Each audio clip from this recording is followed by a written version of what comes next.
first-time finalists are now first-time champions. It's the Bengal Tigers. चलो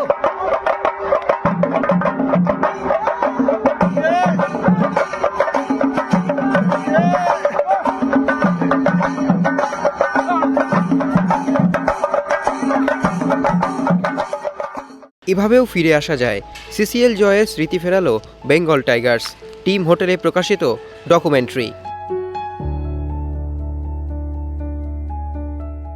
2024 সালে celebrity cricket league champion হওয়ার ঐতিহাসিক সাফল্য নতুন করে ফিরে পেল বেঙ্গল টাইগার্স দল। শুক্রবার কোয়েম্বাটুরে দলের টিম হোটেলে অনিলাভ চট্টোপাধ্যায় পরিচালিত গ্রে মাইন্ড ফিল্মসের উদ্যোগে প্রকাশিত 2024 সালের সিসিএল জয়ের প্রতিটি লড়াইকে তুলে ধরা হয়েছে একটি বিশেষ ডকুমেন্টারিতে। নাম এভাবেও ফিরে আসা যায়। বেঙ্গল টাইগার্স দলের সমস্ত সদস্যদের উপস্থিতিতে প্রকাশিত এই ডকুমেন্টারিতে 2024 সালে চ্যাম্পিয়ন হওয়ার পথে প্রতিটি রোমহর্ষক মুহূর্তকে আবারও জীবন্ত করে তোলা হয়।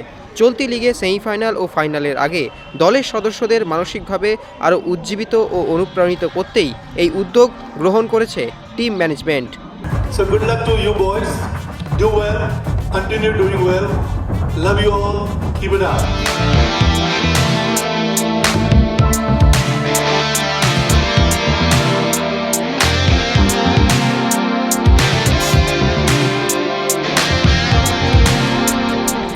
টিম হোটেলে একসঙ্গে বসে নিজেদের জয়ের সেই ঐতিহাসিক মুহূর্তগুলি পর্দায় দেখে আবেগে ভাসলেন তারকারা।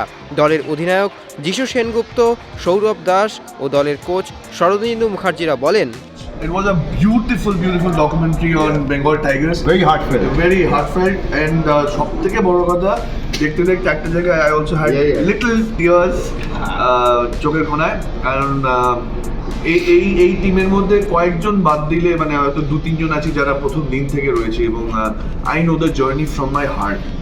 I've felt it. I have lived those moments. So আজকে চ্যাম্পিয়ন হওয়ার পর ইয়েস আমার খুব সময় ছুটেই এই ওই সাথে ভুলে যাই, কিন্তু যখনই ভুলে যাবো এটা আবার দেখবো। Thank you Anila, thank you so much. Sourav এটা অ্যাকচুয়ালি আমাদের সেমিফাইনালে দলকে বাপাদা দাঁড়িয়ে এইটা অ্যাকচুয়ালি আমাদেরকে হেল্প করবে কালকে জেতার জন্য এবং পরশু দিন জেতার জন্য। Thank you so much Anila. ঠিক আছে, থ্যাংক ইউ বাপাদা। যেটা এর আগে হয়ে গেছে সেটা ইতিহাস, সামনের দিকে তাকাতে হবে। গত বছর আমরা সেমিফাইনালিস্ট, এই বছর আর একটা স্টেপ এগিয়ে যাব আবার। বাকিরা রাত্রিরে স্বীকার করে, দিনেও স্বীকার করে। ইয়েটা ভালো লেগেছে তো, মানে পুরোটা অসাম, ফ্যান্টাস্টিক, দুর্দান্ত documentary. Thank you Grey Mind, thank you Anilabh channel. তোমার থেকে গেল আর কি অ্যাটলিস্ট কিছুটা, হ্যাঁ মোমেন্টসগুলো থেকে গেল। অ্যাবসলিউটলি, এই মোমেন্টসগুলোই তো এত দামি জীবনে, এই মোমেন্টসগুলোই তো এটাই চিরকাল থাকবে, আমরা চিরকাল মনে রাখবো। এই মোমেন্টসগুলোকে আমরা আরও তরতাজা করে রাখার জন্য এই বছর আমাদের চ্যাম্পিয়ন হওয়া দরকার। এই ডকুমেন্টারি শুধুমাত্র একটি জয়ের গল্প নয়, বরং বেঙ্গল টাইগার্স দলের ঐক্য, লড়াই ও অদম্য মানসিকতার এক অন্যতম দলিল হয়ে রয়ে গেল।